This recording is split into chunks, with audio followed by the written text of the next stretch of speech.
18ویں صدی کے عظیم مسلم حکمراں اور شیر میسور کے نام سے معروف ٹیپو سلطان علیہ الرحمہ کی خوابگاہ سے ملنے والی تلوار نے لندن میں نیلامی کے تمام ریکارڈ توڑ دیے ہیں۔ فرسٹ پوسٹ کی رپورٹ کے مطابق یہ تلوار 1,40,00,000 پاؤنڈ میں فروخت ہوئی ہے۔ پرائیویٹ بین الاقوامی آکشن ہاؤس نے تلوار کی فروخت کے انتظام کیے تھے۔ بیان میں کہا گیا ہے کہ تلوار کو جتنا تخمینہ لگایا گیا اس سے 7 گنا زیادہ ہے۔ آکشن ہاؤس نے ایک پرائیویٹ میڈیا کو بتایا کہ تلوار کو خریدنے والے کی شناخت ظاہر نہیں کر سکتے کیونکہ یہ ہماری پرائیویسی پالیسی کے خلاف ہے۔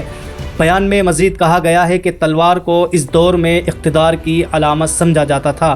ٹیپو سلطان نے 18ویں صدی کے آخر میں کئی جنگوں میں فتح حاصل کی تھی۔ انہوں نے 1775 اور 1779 کے درمیان کئی مواقع پر مرہٹوں کے خلاف جنگ لڑی تھی۔ یہ شاندار تلوار ٹیپو سلطان سے منسلک تمام ہتھیاروں میں سب سے عظیم الشان سمجھی جاتی تھی۔ جیسے ہی یہ خبر شائع ہوئی تو کچھ رپورٹرز نے بھی اپنے ٹویٹر ہینڈل کے ذریعے لوگوں کو یہ بات بتائی، جس میں اشرف حسین نے بھی اپنے ٹویٹر ہینڈل پر ٹویٹ کیا کہ لندن میں 143 کروڑ میں بکی شیر ہند ٹیپو سلطان کی تلوار، توڑے نیلامی کے سارے ریکارڈ۔ اور اسی طرح اس خبر کو بتاتے ہوئے صدف آفرین نے بھی اپنے ٹویٹر ہینڈل پر ٹویٹ کیا کہ 143 کروڑ روپے میں بکی ٹیپو سلطان کی سونے کی تلوار، رچا اتہاس۔ یہ بھارتی اور اسلامی وستو کی بکری کا ایک نیا ورلڈ ریکارڈ ہے۔ اور اسی طرح آپ کو بتاتے چلے کہ AIMIM کے لیڈر وارث پٹھان نے بھی اپنے ٹویٹر ہینڈل پر ٹیپو سلطان کی تلوار کو ٹویٹ کرتے ہوئے لکھا کہ لندن میں 143 کروڑ میں بکی شیر ہند ٹیپو سلطان کی تلوار، توڑے نیلامی کے سارے ریکارڈ۔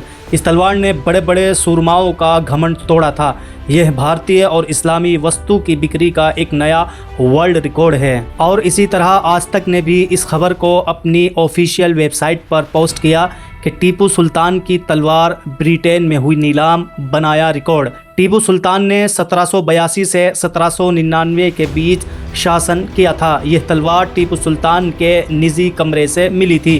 اس تلوار کو ایسٹ انڈیا کمپنی کی سینا نے میجر جنرل ڈیوڈ بیڈ کو پیش کی گئی تھی۔ اور اسی طرح ABP نیوز نے بھی اپنی ویب سائٹ پر لکھا کہ لندن میں 143 کروڑ میں بکی ٹیپو سلطان کی تلوار اب تک کی سب سے مہنگی بکنے والی بھارتی وستو بنی۔ اگر آپ سب کو بھی مسلمان ہوتے ہوئے اس بات پر فخر محسوس ہوا ہو تو آپ سب بھی کم سے کم ٹیپو سلطان کے بارے میں کچھ نہ کچھ ہمیں کمنٹ باکس میں ضرور لکھیں۔